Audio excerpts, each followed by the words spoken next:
G'day, Josh here with another Don't Mind the Grind episode, and we're going to be looking at exactly what I've been grinding.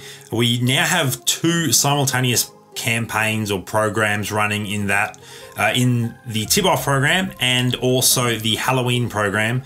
Tip-off has a few days left and Halloween probably another week left. I think it runs through to like 3rd or 4th of November or something like that. I'm not entirely sure on the date. So I'm going to show you guys exactly what I've been doing, starting with the Halloween program. We've only got one room at the moment, so this may change when we have access to some other rooms. But currently, whenever this Endless Nightmare Trials is up, I always play the first win. Always get the first win rewards because you do earn yourself a free Halloween gold player for the first win. So let's go and throw down 3 dunks with Simmons wearing that really nice looking spider uniform on the fantastic Halloween court.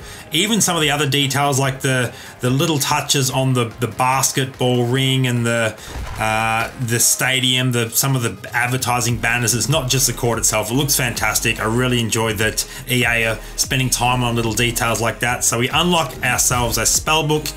That's what you get every time for completing this Blitz event, and of course we get our first win. So as I said, I always do the Blitz event for the first win, but then I stop doing it, and I'll show you guys why. So let's add this into the Elite Nightmare player set. We're slowly working our way towards an Elite set there. Now I'm going to go back out 2 sets so I can show you guys something. If you want to earn yourself a Halloween Elite, it's going to cost you 25 gold players, 25 gold Halloween players. And to get a gold Halloween player, you need 10 spell books. So you have to do the Blitz event 10 times to earn yourself the 10 spell books.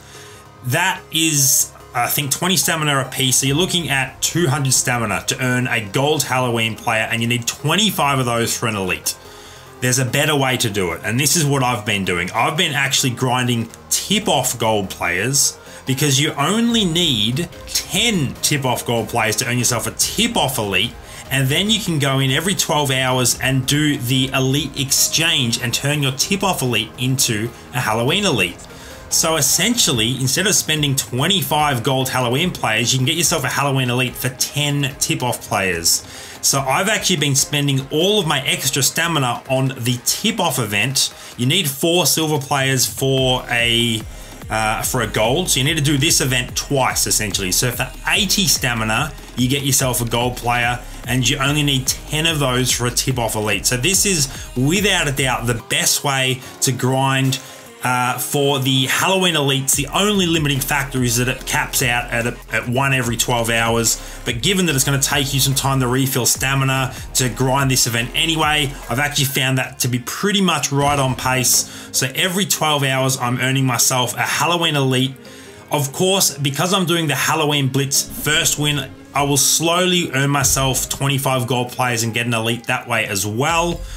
So it's definitely worth, as I said, doing that first win, but all of my extra stamina is definitely spent on the tip-off Blitz event. I'm doing the hard on this. I think this is the west side of it, the Wilt Chamberlain side. This is the quickest one to grind for me personally anyway. So this is the one that I've been grinding. You can see there that I just raced through the event twice. I've earned myself 4 silver players, and that will in fact be enough to earn myself a gold player.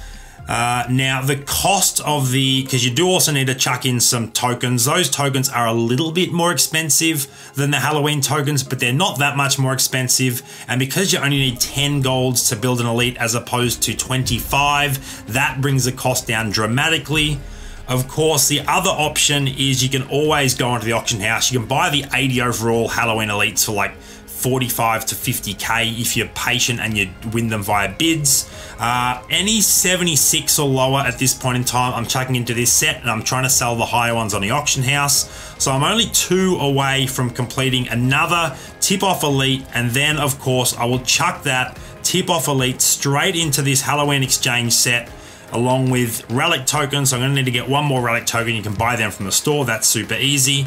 Hang on to those James Hardens. I believe that there is going to be a unique set for anyone that earned all of the James Hardens, so make sure not to trade in the James Hardens if you want to potentially see what that James Harden set looks like. I'm not sure when that'll be coming, but I believe that Brian did tweet something out to that regard a little while ago, so I'm not sure what it's going to be, but I'm just hanging on to the James Hardens just in case. And that is essentially what I've been grinding. So I'm kind of grinding Halloween, but I'm using tip-off to grind it, if that makes sense. So I've already got myself, I've already got myself 5 Halloween elites, but the 3 that are currently not in that set, I need to put back on my lineup. I did just play my league drives and I increased the overall of my lineup to do that, to maximize my score. So let's chuck back in our, actually it's these positions. It's my shooting guards. So we're gonna put Drew Holiday back in there. And this is for the showdown bonus, because I have also been spending some stamina on showdown. I'm going to try and get to legend this week.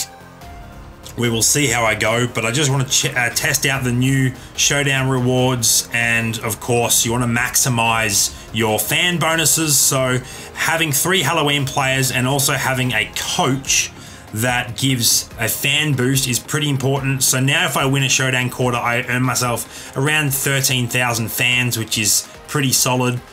So that is how I'm maximizing that. You can also see that I've maxed out my Westbrook and my Blake Griffin. I did share that out on Instagram yesterday. Make sure you are following me on Instagram if you're not already. Link in the description down below. Now the other thing that I want to do before I wrap up this video is I've been saving up some pro packs to rip through, and in fact today we also earned some of the better packs from the updated league rewards. So I'm going to rip through, I think I've got about 31 packs to rip through. So we're going to see if we can get some red paint, see if we can pull any elites in these packs, and end off this Don't Mind the Grind with a pack opening. We start off with a Jonathan Isaac, so nothing there. He did have a pretty solid game for the Magic the other day though, and they got a very nice victory. Evan Turner, I've actually just added him to my fantasy squad. Our fantasy league this season is very deep. We've got 16 teams, each with 13 players plus injured players. So I'm definitely having to reach to fill out the bottom of my roster. So Evan Turner has been my latest addition. Trey Young had himself an absolute crazy game for the Hawks the other day. In fact, if we pull a Blake Griffin, he had himself a crazy game today for the Detroit Pistons, 50 points, and he had himself a 3-point play the old-fashioned way to win it with like a second left. That was crazy. He beat the Sixers by a point, which I'm a little bit disappointed about, but it is what it is. So still no elites. Theoretically, we've got enough of these pro packs that we should statistically pull one elite. Alfred Payton has actually been very, very solid for the Pelicans this year. His first game, he got himself a 10-10-10 triple-double, and he's a very solid fantasy player as well. This time around, E'Twaun Moore, he's having himself a decent season for the Pelicans as well. He's definitely got some potential to grow this season, I believe. Can we pull an elite though? Terrence Jones, is he in the NBA? I don't think so. He might be on an NBA roster, but he's probably playing G League games at this stage. Maybe he's got a 2-way contract. Ersan Ilyasova, I was sad to see him leave the Sixers. The Sixers needed his and Bellinelli's range, that's for sure. Alfred Aminu, still not an elite. We're still waiting for that elite. I'll have a look at how many packs we rip through in a second. But statistically, you have like a 3% chance of pulling an elite in a pro pack. There we go. We get an elite. We get Damian Lillard, and he was clutch the other night too. Dame time. Actually, I think that did they lose in overtime? Or maybe I'm getting confused with another game. I think they had a really close performance, but he hit like a clutch 3 to get the score real close. I'll have to check what the score ended up being, whether they won or lost, but I just know that he had himself quite a game, and that is a solid pull from a pro pack, so we're very happy with that. Just have a quick look at his stats there. 77 3-point from an 80 overall base elite. That's pretty good. 80 speed is quite nice too. That is, I'm very happy with that pull. So we've got ourselves an elite. Can we pull another one? That would be a fantastic way to end this video. We've still got a few packs to go, and we are ending with the, ooh, we get ourselves that's a rookies gold player, I believe. Yeah, rookies gold.